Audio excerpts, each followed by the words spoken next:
नमस्कार दोस्तों, स्वागत है आपका हमारे यूट्यूब चैनल पर। दोस्तों, आज का हमारा टॉपिक होने वाला है एक्स बैक के ऊपर। ये टॉपिक बेसिकली उनके लिए है जो लोग अपने आप को बेटर कर रहे हैं अपने एक्स को वापस पाने के लिए, और इसी बीच में उनको पता चलता है कि उनके एक्स की शादी हो गई है या फिर उनके एक्स की एंगेजमेंट हो गई है या फिर कुछ ही टाइम में उसकी शादी होने वाली है।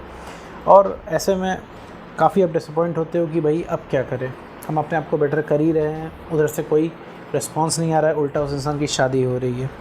तो मेरे दोस्त, एक्स बैक की अगर हम बात कहें तो हर समय हर केस में ज़रूरी नहीं होता है आपको अपना एक्स पार्टनर चाहिए, ठीक है। आप जब उस कैपेबल हो जाएंगे, उस लायक हो जाएंगे, तो 80% लोग ऐसे होते हैं जिन्हें अपना एक्स वापस नहीं चाहिए होता है। रियली आपको अपना एक्स वापस नहीं चाहिए, ठीक है मेरे दोस्त, क्योंकि आपको अभी लग रहा है कि हाँ एक्स मिल जाए, क्योंकि आप ब्रेकअप के पेन से बाहर नहीं आ पा रहे हो। ब्रेकअप का पेन आपको बहुत ज़्यादा लग रहा है, इस वजह से आपको लग रहा है कि भाई एक्स वापस आ जाए, हमारी सारी दिक्कतें दूर हो जाएंगी, ठीक है मेरे दोस्त।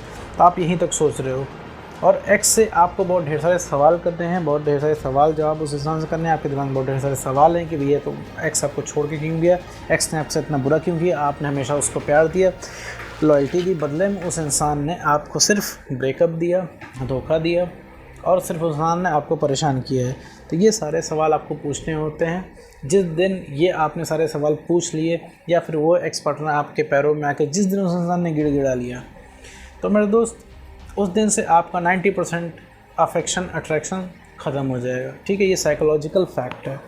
मैं ये वीडियो इसलिए बना रहा हूँ ताकि आपको समझ में आए कि चीज़ें यहीं पे ख़त्म नहीं हो जाती हैं। रिलेशनशिप ही सब कुछ नहीं होता है।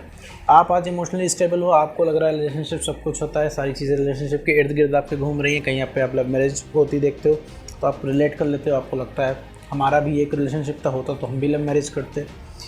या फिर आप कोई सैड सॉन्ग सुनते हो, उसको रिलेट कर लेते हो, या फिर आप कोई रोमांटिक मूवी देखते हो, रोमांटिक गाने देखते हो, आप रिलेट कर लेते हो, क्योंकि आप भयंकर तरीके से इमोशनली अनस्टेबल हो। आपको लग रहा है कि भाई रिलेशनशिप ही सब कुछ होता है। लेकिन मेरे दोस्त, ये जो खालीपन, ये जो कमी आपको महसूस हो रही है, ये आपकी खुद की है।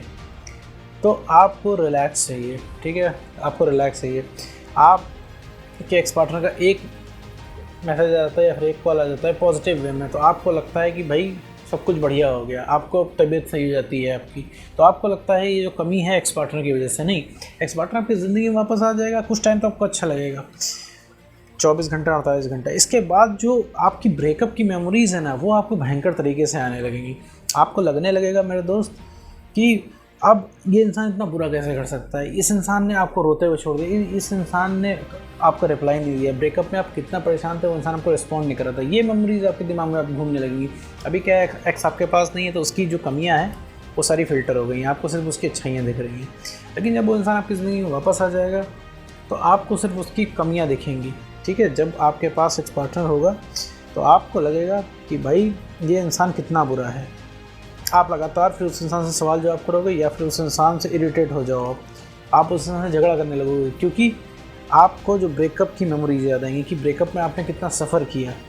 मतलब ब्रेकअप होने के बाद आपको यूट्यूब तक जाना पड़ गया कि अपने आप को ठीक कर सके। तो ये सारी मेमोरीज जो हैं आपको परेशान करने लगेंगी।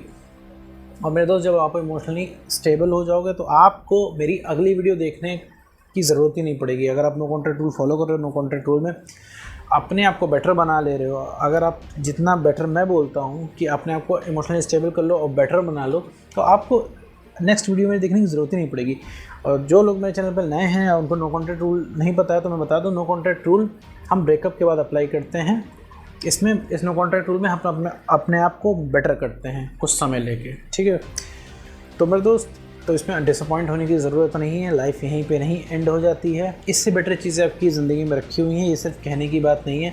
मुझे पता है आपको अभी भी लग रहा है कि भाई एक्स तो होना ही होना चाहिए, ठीक है, सब कहने की बात है। लेकिन मेरे दोस्त, एक चीज़ समझो, तो मैं सिर्फ कमी है रिलैक्स की, कि रिलैक्स चाहे तुम्हें जहाँ से मिले, चाहे तुम अपने एक्स पार्टनर से मिले, चाहे तुम्हें मेरे इस वीडियो से मिले, चाहे तुम्हें खुद से मिले, लेकिन जो रिलैक्स तुम्हें खुद से मिलेगा, तुमने खुद से बनाना शुरू कर दिया, तो मेरे दोस्त तुम्हें किसी की ज़रूरत महसूस नहीं होगी। तुम्हें लगेगा तुम अकेले काफ़ी हो। अभी तुम्हें गुस्सा आ रहा है, अभी तुम्हें सवाल जवाब करने हैं, लेकिन जब तुम्हारा कॉन्फिडेंस बढ़ जाएगा, जब तुम इमोशनली स्टेबल बन जाओगे, तो मोस्ट ऑफ द केस में 95% केस में तुम अपने एक्स को माफ़ कर दोगे। जिस समय तुम बेटर बन जाओगे, उस समय तुम्हारे अंदर बिल्कुल भी नहीं आएगा कि तुम एक्स से बदला लो। आपको अभी गुस्सा आ रहा है, आपको लग रहा है ये कर दूँ, वो कर दूँ, वो कर दूँ, उस समय नहीं आएगा मेरे दोस्त। जब आप इमोशनली स्टेबल बन जाओगे तो आप उस इंसान को माफ़ कर दोगे, आगे बढ़ जाओगे, क्योंकि आपको अपनी ज़िंदगी के दूसरे काम करने में अच्छा लगने लगेगा। क्योंकि अभी आपको आपका कुछ मन नहीं करता है, आपको अंदर ही अंदर चीज़ें खाती रहती हैं कि भाई वो इस इंसान ने आपके साथ इतना बुरा किया और आप कुछ भी ना कर पाए, आपकी गलती भी नहीं थी, आपने सॉरी बोला। तो मेरे दोस्त ये इस हिस्से में आपकी गलती है, क्योंकि ब्रेकअप होने के बाद जब वो इंसान कह रहा है आप उसे आपकी ज़िंदगी में नहीं रहना है, फिर भी आपने रिक्वेस्ट की। मानता हूँ ये चीज़ें अपने जाने जाने में कि सब लोग ये करते हैं, लेकिन ये गलती तो है। इस वजह से ही तो वो इंसान आपसे बदतमीज़ी कर पाया। भाई उस इंसान ने आपको चीट कर दिया, लेकिन फिर भी आप उस इंसान के पास जा रहे हो कि भैया हमारे रिलेशनशिप वापस आ जाओ, हम फ्रेश स्टार्ट कर लेंगे। एक रिलेशनशिप में सबसे ब्रूटल आप कुछ कर सकते हो तो वो है चीटिंग।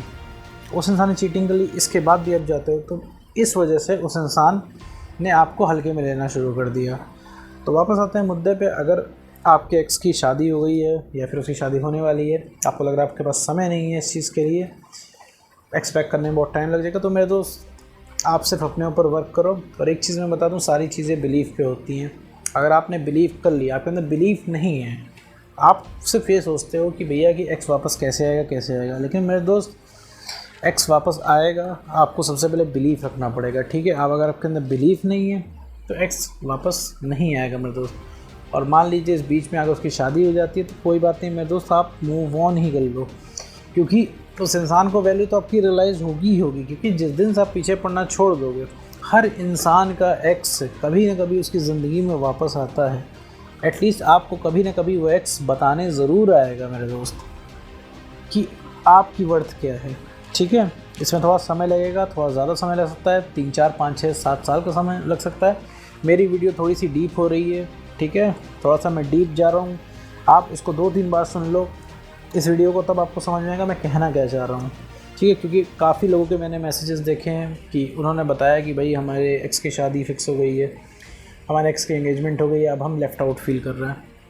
तो मेरे दोस्त, हर इंसान जिसका भी एक्स होता है एक समय में आके आपको रियलाइज़ ज़रूर करता है। किसी का भी एक्स होता है वापस ज़रूर आपको ये चीज़ बताने ज़रूर आता है आपकी वर्थ। कोई भी एक्स हो एक बार ज़रूर आता है आपके पास आपको बताने के लिए। तो कोई किसी का भी एक्स हो एक बार उसे रियलाइज़ ज़रूर होता है लाइफ में, ठीक है मेरे दोस्त। ये 3, 4, 5, 6 साल इसमें समय लग सकता है, लेकिन आपके एक्स को रियलाइज़ ज़रूर होगा। आप चाहे कुछ भी ना करो, अगर आप कुछ करते हो तो ये 6 महीना साल भर के अंदर हो जाएगा। आप कुछ नहीं करते हो, कुछ भी नहीं करते हो, 4-5 साल 6-7 साल में आपका एक्स एक बार ज़रूर आपसे कांटेक्ट करके बताएगा कि उसे रियलाइज़ हो गया है, ठीक है मेरे दोस्त। क्योंकि आप अभी सफ़रिंग कर रहे हो, ठीक है, क्योंकि आप अभी सफ़र कर रहे हो, जाहिर सी बात है आपको इस सफ़रिंग से बाहर निकलना है, ठीक है। आप आज नहीं निकल रहे हो क्योंकि आपके पास चॉइस है, कल आपको निकलना पड़ेगा, क्योंकि कल आपको ज़िंदगी में आप आगे बढ़ोगे। क्योंकि आप कल ज़िंदगी में आगे बढ़ोगे तो आप इनडायरेक्टली आप मूव ऑन करोगे। और जिस दिन से मेरे दोस्त मूव ऑन कर लिया, उस दिन से आपकी ज़िंदगी की सारी समस्याएं ख़त्म हो जाएंगी, सारे सवाल जवाब ख़त्म हो जाएंगे। और जिस दिन से मूव ऑन आपने कर लिया तो दुनिया मेरे दोस्त बहुत छोटी है, किसी ना किसी तरीके से उस इंसान को पता लग जाएगा कि आप बेटर कर रहे हो। आप जहाँ उस इंसान के बारे में आपने सोचना छोड़ दिया, उसके बिना आपने जीना सीख लिया, उस इंसान को तुरंत रियलाइज़ होगा, ठीक है मेरे दोस्त। तो इस चीज़ को समझो और आगे बढ़ो मेरे दोस्त। लाइफ बहुत कलरफुल है, ठीक है। एक चीज़ समझ लो कि जिस दिन तुम बेटर हो गए, तुम्हें रियल में तुम्हें अपना एक्स नहीं चाहिए होगा, ठीक है। फिर इसके बाद तुम्हारे पास एक जेंटल चॉइस रहेगी कि हाँ तुम्हें एक्स के साथ आना है कि नहीं आना है। अगर आप इसके बाद तुमने ठीक से अगर नो कॉन्ट्रैक्ट रूल फॉलो करके आप इमोशनली स्टेबल बन गए, तो तुम्हें खुद समझ में आएगा तुम्हें कि उसके साथ रहना चाहिए कि नहीं रहना चाहिए। अभी तुम्हें कुछ नहीं समझ में आ रहा होगा, अभी तुम भयंकर तरीके से इमोशनल हो गए। लेकिन मेरे दोस्त, जिस दिन तुम इमोशनली स्टेबल हो गए, सारी दुनिया तुम्हारे पीछे होगी। तो उम्मीद करता हूँ मेरे दोस्त की वीडियो तुम्हें समझ में आया होगा। तो आज की वीडियो में बस इतना ही।